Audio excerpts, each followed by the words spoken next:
ये है वीडियो हमारा क्लास 9th का चैप्टर नंबर 2 पॉलिटी का डेमोक्रेसी के बारे में, और ये है वीडियो नंबर 4 हमारा। तो अगर आपने पीछे के 3 वीडियोस नहीं देखे हैं तो उसका लिंक मैंने नीचे डिस्क्रिप्शन में दे दिया है। टॉपिक नंबर 2.3 वाई डेमोक्रेसी, आखिर हम डेमोक्रेसी की ओर क्यों झुकते हैं और हमें डेमोक्रेसी क्यों पसंद है, या फिर हमें डेमोक्रेसी की ओर क्यों जाना चाहिए। तो देखिए, जो मैडम लॉन्गजोक थी उनके क्लास में एक आर्गूमेंट छिड़ गया और उन्होंने जो प्रीवियस सेक्शन था यानी पीछे का सेक्शन था उसे पढ़ाकर कंप्लीट किया, और उसके बाद डेमोक्रेसी क्या होता है और उन्होंने स्टूडेंट से पूछा और डेमोक्रेसी के बारे क्या डेमोक्रेसी जो है उन्हें लगता है कि democracy best form of government है। तो वहाँ पर बहुत सारे स्टूडेंट थे जिनमें से बहुत सारे स्टूडेंट को कुछ कहना था, तो उनके बीच में डिबेट हो रहे थे डेमोक्रेसी के मेरिट्स को लेकर कि डेमोक्रेसी क्या है, क्यों होना चाहिए या फिर नहीं होना चाहिए। तो देखिए, यहाँ पर ये जो डिस्कशन है आप चाहें तो इसे पढ़ लें, ये उतना इंपॉर्टेंट नहीं है इसलिए मैं इसे नहीं बताने वाला हूँ, लेकिन आप पढ़ लेंगे तो आपको ये डिस्कशन पूरा समझ में आएगा, तो आपको कुछ पॉइंट्स मिलेंगे डेमोक्रेसी के बारे में, तो आपके लिए ज़्यादा बेहतर होगा। तो आइए हम आगे बढ़ते हैं, इस डिस्कशन को आप पढ़ लें आगे कंटिन्यू करने से पहले, क्योंकि ये काफ़ी इंपॉर्टेंट डिस्कशन है, काफ़ी अच्छा डिस्कशन है। सॉरी, इंपॉर्टेंट नहीं है लेकिन अच्छा डिस्कशन है, आपको इंपॉर्टेंट पॉइंट्स मिलेंगे उससे। तो ये देखिए, जो ऊपर डिस्कशन हुआ उसको मैडम जो है वो सुन रही थी और डिस्कशन को काफ़ी इंटरेस्ट से सुन रही थी, और इसके बाद उन्होंने स्टेप इन किया यानी बातचीत में वो आई और उन्होंने कहा कि मैं बहुत ही डिलाइटेड हूँ कि आप सभी स्टूडेंट्स जो है वो आर्ग्यू कर रहे हैं, काफ़ी पैशनेटली आर्ग्यू कर रहे हैं। तो मैं नहीं जानती कि कौन सही है और कौन गलत है, ये आपको डिसाइड करना है कि कौन सही है कौन गलत है, लेकिन I did feel that you all wanted to speak your mind. लेकिन मुझे लगा कि आपको अपने मन की बात आप कर रहे थे और अपनी मन की बात आप कहना चाह रहे थे। You may have felt very bad if someone try to stop you और if someone punished you for saying what you felt. अगर आपको बहुत बुरा लगता, अगर आपको कोई रोकता, आप जो बोलना चाहते हैं उसको बोलने से कोई रोकता, या फिर आपको पनिश किया जाता कि आपने ऐसा क्यों बोला, तो क्या आप ऐसा करने में एबल होते जहां पर डेमोक्रेसी अवेलेबल नहीं है? Is that a good argument for democracy? क्या ये आर्गूमेंट सही है? तो सिंपली बात यही मैम कह रही थी कि देखिए, आपने डेमोक्रेसी की इतनी बुराई की या फिर आपने ऑटोक्रेटिक सिस्टम को अच्छा कहा, तो क्या आप ऐसी बातचीत यानी कि वहाँ के जो पॉसिबल सिनेरियो है उसके खिलाफ बातचीत आप ऐसे कंट्री में कर सकते हैं जहाँ पर ऑटोक्रेसी है या फिर जहाँ पर डेमोक्रेसी नहीं है? फॉर एग्जांपल, अगर आप चाइना में जाएं तो आप चाइना के गवर्नमेंट को आप कंडेम नहीं कर सकते, उसकी बुराई नहीं कर सकते। जिम्बाब्वे में आपने एग्जाम्पल देखा, मैक्सिको का एग्जाम्पल देखा, तो वहाँ पर आप सिंपली वहाँ के प्रेसिडेंट को या फिर गवर्नमेंट को कंडेम नहीं कर सकते हैं। लेकिन आप इंडिया में चाहें तो आप इंडिया के गवर्नमेंट को जितना भी गाली देना चाहें गाली दे सकते हैं, जो भी कहना चाहें कह सकते हैं। तो ये सिर्फ पॉसिबल है डेमोक्रेटिक सिस्टम की वजह से, यानी कि हमारी जो कंट्री है वो डेमोक्रेटिक है, हमारा जो गवर्नमेंट फॉर्म ऑफ गवर्नमेंट है वो डेमोक्रेटिक है। तो ये काफ़ी अच्छा आर्गूमेंट है डेमोक्रेसी को सपोर्ट करने के लिए। और अब हम आगे बढ़ते हैं, डेमोक्रेसी के खिलाफ जो आर्गूमेंट्स दिए जाते हैं उन सभी आर्गूमेंट्स को आइए हम देखते हैं। टॉपिक है हमारा argument against democracy. This conversation has most of the arguments that we routinely hear against democracy. Let us go over some of this arguments. तो देखिए, ये जो कन्वर्सेशन हुआ ऊपर, उसमें बहुत सारे आर्गूमेंट्स ऐसे थे जिनको हम जनरली सुनते हैं डेमोक्रेसी के खिलाफ आर्गूमेंट्स के रूप में। जैसे कि आप अपने आसपास बातचीत करेंगे तो आपको डेमोक्रेसी के खिलाफ जो लोग बात करते हैं उनके मुंह से आपको ये सभी बातें सुनने को मिल जाएंगी। जैसे पहला बात है, leaders keep changing in a democracy, this leads to instability. तो देखिए, डेमोक्रेसी में जो लीडर्स होते हैं वो हमेशा बदलते रहते हैं, इसलिए जो स्टेबिलिटी है वो सरकार की नहीं बनी रहती है। तो ये पॉइंट काफ़ी ज़्यादा सुनने को मिलता है। इसके बाद दूसरा, democracy is all about political competition and power play, there is no scope for morality. तो देखिए, डेमोक्रेसी जो है ना, वो डेमोक्रेसी सिर्फ उसमें जो पार्टीज हैं वो सिर्फ पावर में आने के लिए कंपटीशन करती रहती हैं और एक दूसरे को कंडेम करती रहती हैं, दूसरे का बुराई करती रहती हैं, और वहाँ पर कोई मोरालिटी का स्कोप बच ही नहीं जाता है। और इसके बाद, so many people have to be consulted in a democracy that it leads to delay. तो जो डेमोक्रेटिक सिस्टम होता है उसमें बहुत सारे लोगों से बातचीत करनी होती है, बहुत सारे लोगों को मनाना होता है, और इस चीज़ की वजह से जो कोई डिसीजन मान लीजिए लेना है तो उसमें डिले होता है। तो ये कुछ मेन पॉइंट्स हैं जो डेमोक्रेसी के खिलाफ दिए जाते हैं। और इसके बाद भी, जैसे elected leaders do not know the best interest of the people, it leads to bad decisions. तो देखिए, इलेक्टेड लीडर्स जो होते हैं वो रियलिटी में उन्हें पता नहीं होता कि जो लोग जो हैं वो क्या चाहते हैं और वो किस तरह से चाहते हैं, और ये एक तरह का बैड डिसीजन वो लेते हैं। इसके बाद, democracy leads to corruption for it is based on electoral competition. तो देखिए, डेमोक्रेसी जो है वो करप्शन की ओर झुकाव बनाती है, डेमोक्रेसी करप्शन की ओर झुकती है क्योंकि वो इलेक्टोरल कंपटीशन पर बेस्ड है। इसके बाद, ordinary people don't know what is good for them and they should not decide anything. Democracy के खिलाफ एक और दिया जाता है रीजन कि देखिए जो आम लोग होते हैं उन्हें पता नहीं है रियलिटी में कि उनके लिए अच्छा क्या है, और इसलिए उन्हें अधिकार नहीं होना चाहिए कि वो फैसला लें। तो देखिए are there some other argument against democracy that you can think of. तो इन सभी आर्गूमेंट्स के अलावा आपके दिमाग में कोई ऐसा आर्गूमेंट आता है जो कि आपको लगता है डेमोक्रेसी के खिलाफ हो सकता है, या फिर आप कुछ ऐसा सोच रहे हो तो which of these arguments apply mainly to democracy. तो यहाँ पर देखिए ये सभी जो बातें हैं ये ऐसा नहीं कि सिर्फ डेमोक्रेसी के ऊपर अप्लाई होती हैं, ये दूसरे जगहों पर भी अप्लाई हो सकती हैं। लेकिन यहाँ पर अगर हम बात करें तो कौन सी चीज़ें हैं जो कि डेमोक्रेसी पर मेनली अप्लाई होती हैं। Which of this can apply to misuse of any form of government, which of this do you agree with. तो देखिए यहाँ पर मैं कुछ समझा देना चाहता हूँ। देखिए ये सभी आर्गूमेंट्स तो हैं कि ये बात सही है कि हो सकता है इस तरह के प्रॉब्लम्स एक इलेक्टेड गवर्नमेंट में आए, लेकिन ये सभी चीज़ें एक नॉन इलेक्टेड गवर्नमेंट में भी आ सकती हैं और आती हैं, ज़्यादातर आती हैं। तो जहाँ पर बात आती है misuse of form of government की, तो वहाँ पर ये सभी चीज़ें हो सकती हैं, और ये डेमोक्रेसी में कुछ कम होता है। लेकिन अगर हम ऑटोक्रेसी की बात करें तो वहाँ पर ये सभी चीज़ें काफ़ी ज़्यादा होती हैं। और इनमें से कौन कौन सी ऐसे कंडीशंस हैं जिनसे आप एग्री करते हैं, ये भी आपसे पूछा गया है यहाँ पर। तो यहाँ पर clearly democracy is not magical solution for all the problems. तो देखिए यहाँ पर साफ कहा गया है कि डेमोक्रेसी जो है वो मैजिकल सॉल्यूशंस नहीं है सभी प्रॉब्लम्स के लिए। It has not ended poverty in our country and in other parts of the world. तो अगर हम पॉवर्टी की बात करें, जो बेसिक प्रॉब्लम है किसी भी सोसाइटी के लिए या फिर किसी भी कंट्री के लिए, उसको आज तक हमारे देश में डेमोक्रेसी खत्म नहीं करने पाई है और वर्ल्ड के दूसरी जगहों पर भी खत्म नहीं करने पाई है। तो democracy as a form of government, democracy as a form of government only ensures that people take their own decisions. तो डेमोक्रेसी सिर्फ ये इंश्योर करती है कि जो लोग हैं वो अपने फैसले लेने में सक्षम हो। This does not guarantee that there decision will be good. तो डेमोक्रेसी ये क्या कहते हैं, तय नहीं करती कि उनकी जो डिसीजन होंगे वो हमेशा सही होंगे। पीपल कैन मेक मिस्टेक्स, लोग जो है वो गलती कर सकते हैं। Involving the people in this decision does lead to delay in decision making. तो देखिए जो लोग डेमोक्रेसी में इन्वॉल्व होते हैं वो डिसीजन मेकिंग में डिलेज में भी डिलेस को भी बना सकते हैं। It is also true that democracy leads to frequent change in leadership. ये भी बात सही है कि जो डेमोक्रेसी होती है उसमें लीडरशिप में हर कुछ सालों में बदलाव हो जाता है। जैसे इस साल ये पार्टी रूल करी थी, अगले चुनाव के बाद वो पार्टी रूल करेगी और उसके अगले चुनाव के बाद दूसरी पार्टी रूल करेगी।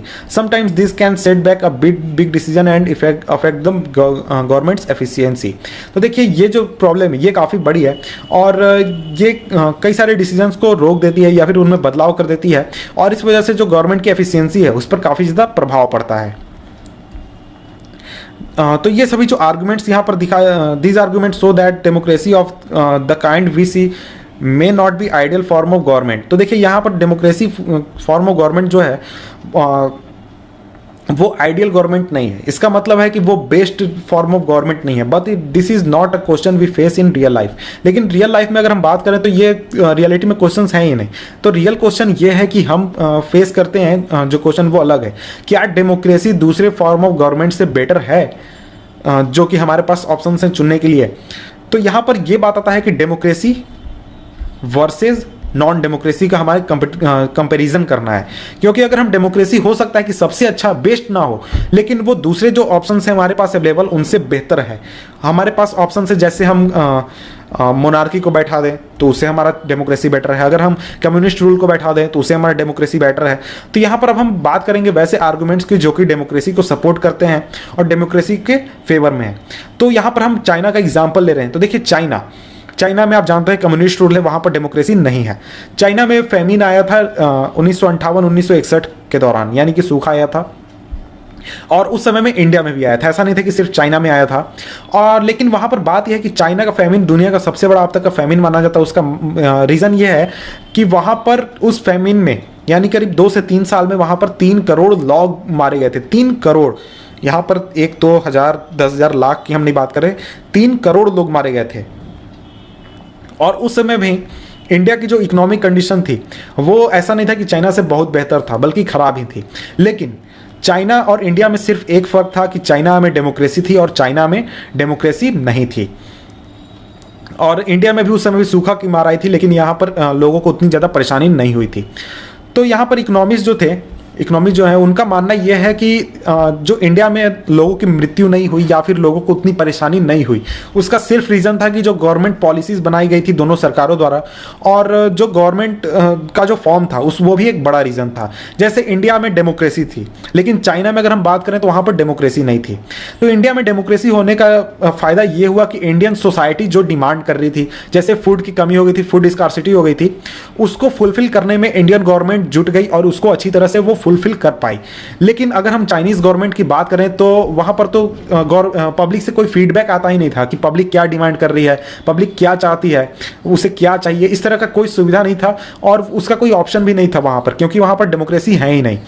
तो वहाँ पर अगर डेमोक्रेसी होती चाइना में तो इतनी बड़ी फैमिन होने के चांसेस नहीं थे। They point out that no large scale famine has ever taken place in an independent and democratic country। तो यहाँ पर यह भी कहा गया है कि देखिए जितने भी डेमोक्रेटिक कंट्रीज़ हैं और जितने भी इंडिपेंडेंट कंट्रीज़ हैं वहाँ पर इस तरह का फैमिन नहीं आया है, इस तरह की कोई परेशानी नहीं आई है, इस तरह की कोई भी चीज़ें नहीं हुई हैं। अगर चाइना में मल्टी पार्टी इलेक्शन सिस्टम होता और अपोजिशन पार्टी होती और जो जितने भी प्रेस हैं जैसे कि अखबारें हैं, न्यूज़पेपर्स हैं या फिर आपके जो न्यूज़ चैनल्स हैं, उनको ये फ्री होता कि वो गवर्नमेंट को क्रिटिसाइज़ कर सकते हैं, गवर्नमेंट को गालियाँ दे सकते हैं, तो इस तरह से सरकार पर के ऊपर दबाव बनता और सरकार को लोगों की बातें सुननी पड़ती और लोगों के ऊपर ध्यान देना पड़ता और इसका रिजल्ट ये होता कि 3 करोड़ लोगों की मृत्यु नहीं होती चाइना में फैमिन की वजह से। तो ये जो एग्जाम्पल है ये हमारे सामने लाता है एक सबसे बड़ा रीज़न कि हमें डेमोक्रेसी को क्यों चुनना चाहिए और democracy best form of government क्यों है। डेमोक्रेसी जो है वो दूसरे फॉर्म ऑफ गवर्नमेंट से बेटर है क्योंकि वो पब्लिक के नीड को रिस्पॉन्ड करती है, पब्लिक क्या चाहती है, उसे क्या चाहिए, इस चीज़ को ध्यान में रखते हुए वो अपने पॉलिसीज़ बनाती है और उनके डिमांड को पूरा करती है। और नॉन डेमोक्रेटिक गवर्नमेंट में and can respond to people needs, but it all depends on the wishes of the people who rule।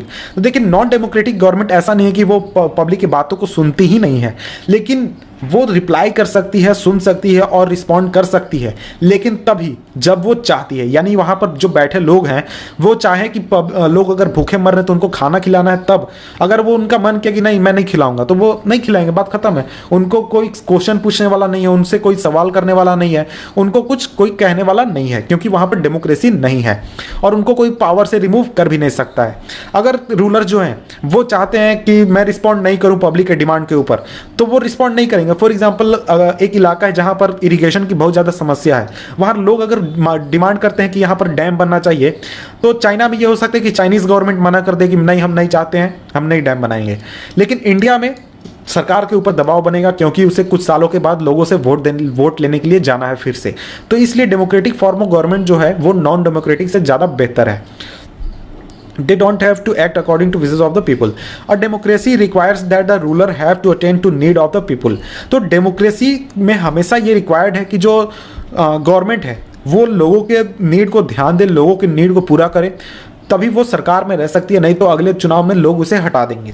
और democratic government is better government because it is more accountable form of government. तो देखिए democratic government जो है वो better government इसलिए है क्योंकि वो लोगों के प्रति ज़्यादा जवाबदेह है नॉन डेमोक्रेटिक गवर्नमेंट के मुकाबले। क्योंकि अगर चाइना में कोई प्रॉब्लम आती भी है तो उसे कोई जवाब नहीं देना किसी को, लेकिन इंडिया में किसी भी तरह का प्रॉब्लम आते हैं, जैसे कि अगर आप करप्शन की बात करें, कुछ सालों पहले करप्शन हुआ था, AG 2G इस तरह का बहुत सारा करप्शन हुआ था, तो सरकार को जो पार्टी रूल करी थी उस पार्टी को सरकार से हटना पड़ा था, सिर्फ इस वजह से क्योंकि लोगों ने उस बात को पसंद नहीं किया। लेकिन अगर हम देखें चाइना में या फिर किसी नॉन डेमोक्रेटिक कंट्री में इस तरह का कोई प्रॉब्लम आता है, करप्शन होता है, तो वहाँ पर सरकार चाहे तो सज़ा देगी उस व्यक्ति को या फिर सज़ा नहीं देगी, ये सरकार के ऊपर है। लोग अगर उस बात को पसंद नहीं भी करते हैं तो वो कुछ नहीं कर सकते हैं उस चीज़ को लेकर।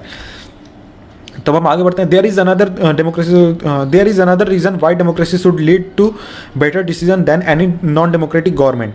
तो उसके अलावा भी रीजन है कि आखिर डेमोक्रेसी जो है वो अच्छा डिसीजन क्यों लेती है दूसरे गवर्नमेंट के मुकाबले। Democracy is based on consultation and discussion. जो डेमोक्रेसी है उसमें कंसल्टेशन किया जाता है, डिस्कशन किया जाता है, लोगों के साथ बातचीत की जाती है, उसके बाद कोई फैसला लिया जाता है। और democratic decision always involves many persons, discussions and meetings. कोई भी डेमोक्रेटिक फैसला होता है, डेमोक्रेटिक डिसीजन होता है, उसमें बहुत सारे लोगों को इन्वॉल्व किया जाता है, बहुत तरह के डिस्कशंस होते हैं और बहुत तरह के मीटिंग्स होते हैं। बहुत ज़्यादा संख्या में जब लोग अपने साथ मिलकर कोई फैसला लेते हैं या फिर साथ मिलकर किसी भी चीज़ पर डिस्कस करते हैं तो ये पॉसिबल होता है कि वो ज़्यादा से ज़्यादा मिस्टेक्स को बाहर निकाल सके उस डिसीजन के अंदर से। अगर कोई डिसीजन में कुछ बातें गलत हैं तो उस गलती को वो सुधार सकते हैं, क्योंकि ज़्यादा से ज़्यादा लोग उस चीज़ पर डिस्कशन कर रहे हैं। तो ये काम करने में टाइम तो लगता है, इसमें टाइम बहुत ज़्यादा लगता है, लेकिन ये बहुत ही बड़ा एडवांटेज है कि इंपॉर्टेंट डिसीजन जो है उसके ऊपर टाइम लेकर अच्छी तरीके से उसको इम्प्लीमेंट किया जाए, ताकि लोगों को आगे चलकर परेशानी ना हो। तो ये एक तरह का चांस रिड्यूस करता है कि किसी भी तरह का इररिस्पॉन्सिबल डिसीजन किसी भी गवर्नमेंट में ना लिया जाए। तो इसका सीधा मतलब ये हुआ कि जो डेमोक्रेसी है वो इम्प्रूव करती है क्वालिटी ऑफ डिसीजन मेकिंग, यानी किसी भी डिसीजन लेने का जो क्वालिटी है उसको इम्प्रूव करने में डेमोक्रेसी मदद करती है। This is related to the third argument, ये तीसरे आर्गूमेंट के साथ जुड़ा हुआ है। Democracy provides a method to deal with differences and conflicts. तो डेमोक्रेसी हमें एक तरीका प्रोवाइड कराती है जिसमें कि डिफरेंसेस और कॉन्फ्लिक्ट से हम उस तरह के प्रॉब्लम से हम निकल सकते हैं। तो अगर हम इसको हम समझते हैं अच्छी तरह से, अगर हम किसी सोसाइटी की बात करें तो किसी भी सोसाइटी में लोग जो है उनके बीच में डिफरेंसेस होना लाजमी है। बहुत सारे लोगों के अलग अलग ओपिनियंस होंगे, बहुत सारे लोगों के इंटरेस्ट अलग अलग होंगे, और ये जो डिफरेंसेस होते हैं ये बहुत ही ज़्यादा शार्प होते हैं ऐसे कंट्रीज़ में जहाँ पर बहुत ही ज़्यादा संख्या में सोशल डाइवर्सिटी बहुत ही ज़्यादा है। तो लोग जो हैं वो अलग अलग रीजन से बिलोंग करते हैं, अलग अलग लैंग्वेज बोलते हैं, अलग अलग रिलीजन को प्रैक्टिस करते हैं, और उनके अलग अलग कास्ट भी हैं, और उनका जो व्यू है वर्ल्ड के प्रति वो काफ़ी ज़्यादा अलग है, और उनके जो प्रेफरेंसेस हैं वो काफ़ी ज़्यादा अलग है। कोई कुछ खाना पसंद करता है, कोई कुछ खाना पसंद करता है, कोई किसी भी धर्म को फॉलो करता है, कोई दूसरे धर्म को फॉलो करता है। इस तरह के काफ़ी ज़्यादा उनके बीच में डिफरेंसेस होते हैं। जो उनके प्रेफरेंसेस होते हैं, एक ग्रुप का जो प्रेफरेंस है वो क्लैश कर सकता है दूसरे ग्रुप के लिए। और तो आखिर हम इस तरह के प्रॉब्लम्स को रिजॉल्व कैसे करेंगे? तो अगर हम नॉन डेमोक्रेटिक सिस्टम की बात करें तो वहाँ पर कन्फ्लिक्ट को सॉल्व करने के लिए ब्रूटल पावर का यूज़ किया जा सकता है, यानी जो ग्रुप जो है वो ज़्यादा पावरफुल होगा वो रूल करेगा, यानी उसके बात को माना जाएगा, और जो कमज़ोर होगा उसके बात को एक्सेप्ट नहीं किया जाएगा। लेकिन ये जो फैसला होगा इसमें रिसेंटमेंट रह जाएगा लोगों के बीच में, और लोगों के बीच में नाखुशी रह जाएगी। अलग अलग ग्रुप जो है वो एक साथ रहने में इस तरह से पॉसिबल नहीं होंगे, वो एक साथ नहीं रह पाएंगे इस तरह के प्रॉब्लम्स के साथ। और जो डेमोक्रेसी है वो वही एकमात्र जरिया है जिसमें हम पीसफुल सॉल्यूशन निकाल सकते हैं इस तरह के प्रॉब्लम्स में से। अगर हम डेमोक्रेसी की बात करें, डेमोक्रेसी में कोई भी परमानेंट विनर नहीं होता और कोई भी परमानेंट लूजर नहीं होता। अलग अलग ग्रुप जो हैं वो आसानी से एक दूसरे के साथ पीसफुली रह सकते हैं, क्योंकि डेमोक्रेसी में हम बातचीत के जरिए किसी भी प्रॉब्लम का फैसला लेते हैं। मेरा मतलब है किसी भी प्रॉब्लम को सुलझाते हैं। अगर हम इंडिया की बात करें तो इंडिया बहुत ही डाइवर्स कंट्री है, और डेमोक्रेसी ही एक रीज़न है जिसके वजह से इंडिया के सारे लोग एक साथ एक दूसरे से जुड़े हुए हैं। अगर हम ऑटोक्रेसी इंडिया में इंप्लीमेंट आज कर दें तो आज इंडिया एक साथ नहीं रह पाएगा, क्योंकि अलग अलग लोगों के प्रेफरेंसेस अलग अलग हैं, वो अलग अलग चीज़ें चाहते हैं, तो लोग एक दूसरे के साथ नहीं रहना चाहेंगे। These three arguments were about the effect of democracy on the quality of government and social life. तो यहाँ पर हमने 3 आर्गूमेंट्स देखे जो कि डेमोक्रेसी के इफेक्ट को बताते हैं कि आखिर गवर्नमेंट पर उसका क्या इफेक्ट पड़ेगा और सोशल लाइफ पर क्या इफेक्ट पड़ेगा।